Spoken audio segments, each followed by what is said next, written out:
जहां उत्तर प्रदेश के उप मुख्यमंत्री जनसभा को संबोधित कर रहे थे, तो वहीं दूसरी तरफ उत्तर प्रदेश के उप मुख्यमंत्री भी जनसभा को संबोधित करने के लिए पहुंचे और उन्होंने अपनी विपक्षी पार्टी पर किस तरीके से निशाना साधा है, आइए आपको भी दिखाते हैं।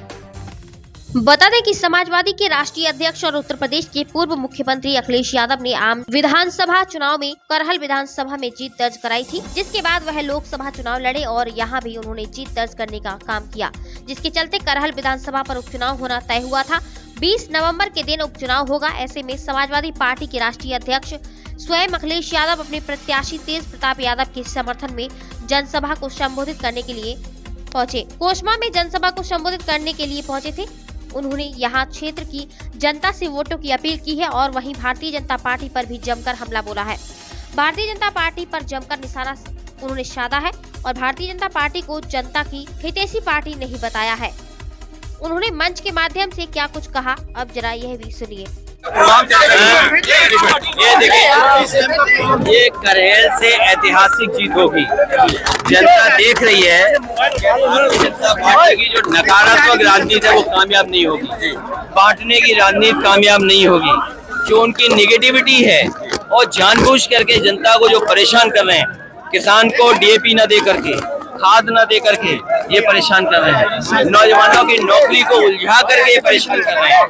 न केवल पढ़े लिखे जो अपनी तैयारी कर रहे थे, उनके भविष्य के साथ खिलवाड़ कर रहे हैं। इस सरकार के खिलाफ आज जनता दिखाई दे रही है।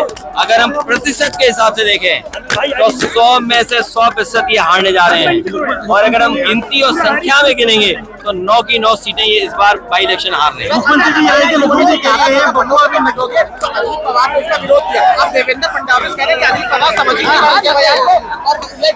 देखिए, ये जो नारा है वो नकारात्मक नारा है। ये नारा निगेटिविटी पैदा करता है। ये नारा कोई स्वीकार नहीं कर सकता है। बीजेपी के खुद अंदर लोग स्वीकार नहीं कर रहे हैं। उत्तर प्रदेश में उनके सहयोगी लोग बड़े नेतृत्व में जो बैठे हैं बड़ी कुर्सी पर, वो तक इस नारे को स्वीकार नहीं कर रहे हैं। ये नारा नहीं चलेगा।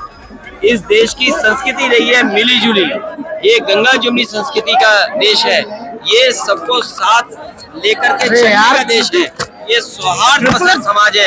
ये कभी भी नेगेटिव नहीं करेगा। बुलडोजर को लेकर जो सुप्रीम कोर्ट ने विकास का जो प्रतीक था बुलडोजर, उसको विनाश का प्रतीक बनाया।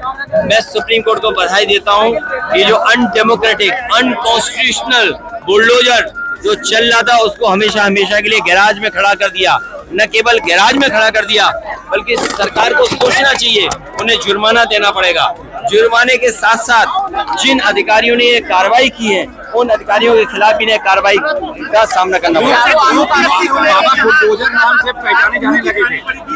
ये नौजवानों की बात उन्हें माननी चाहिए। उनके भविष्य के साथ ऐसी खिलवाड़ नहीं करनी चाहिए।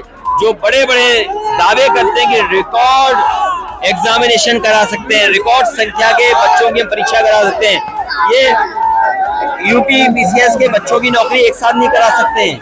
ये उनके भविष्य के साथ खिलवाड़ थी। उनकी मांगे माननी चाहिए। ये कोई मौसम खराब नहीं है। भारतीय जनता पार्टी का मौसम खराब है। हमारे मुख्यमंत्री जी अंदर ही अंदर समाज में बारूद की सुरंग खोद रहे हैं। भाई डिप्टी सीएम भी अंदर ही अंदर कुर्सी तक के लिए सुरंग खोद रहे हैं। सीएम 2 बार आए थे, एक महीने बबुआ नगाने के लिए। वो देखिए, नेताजी सबसे ज्यादा खुश होंगे जब उन्हें ये पता लगा होगा कि सबसे ज्यादा सीटें जीते हैं हम लोग।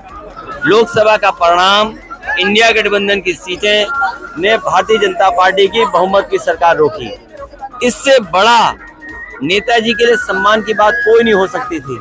ये बात योगी जी नहीं समझ सकते हैं। और जहां तक और उनकी भाषा है, वो उलझाना चाहते हैं, क्योंकि करहल में विकास नहीं किया। जो आधा अधूरा विकास था, जो पूरा हो जाना चाहिए था, जनता को लाभ मिलता मंडी से, यहाँ बिजली की व्यवस्था सुधारने से, यहाँ से कुछ कारखाना लग जाता जिससे नौकरी रोजगार मिलते, वो काम किए नहीं। इसीलिए उलझाना चाहते हैं और दूसरी बातें कर रहे हैं। खतरनाक बता रही है। देखिए, भारतीय जनता पार्टी भूमाफिया है। उन्हें जमीन दिख जाए कब्जा कर लेंगे। और दुर्भाग्य है मैनपुरी का कैसे मंत्री बने हैं जो मैनपुरी का विकास भी नहीं कर रहे हैं, और केवल इसलिए कि समाजवादी लोग किसी महापुरुष को सम्मान दे दें, सब चौराहे घेर लिए हैं। सर अभी आपने जाति जनगणना को लेकर बीजेपी कह रही है, महाअघाड़ी में अभी देखा जा रहा है कि आंतरिक कलह शुरू हो गया। खाली सीएम योगी के बयान को लेकर दो पहाड़ हो रहे हैं, एक तरफ एनसीपी है और एक दूसरी तरफ बीजेपी, दोनों एक एक्सेप्ट कर रही है, दूसरा उसको नेगेटिव बता रही है। देखिए, डिवाइड एंड रूल नारा कभी स्वीकार नहीं कर सकते यहाँ की देश की जनता, क्योंकि ये अंग्रेज जो चले गए उन्हीं के नारे से ये अपना नारा मिला रहे हैं। ये अंग्रेजों के विचारवंशी हैं, ये अंग्रेजों के तरह चल करके समाज को बांटना चाहते, कभी स्वीकार नहीं करेगा समाज।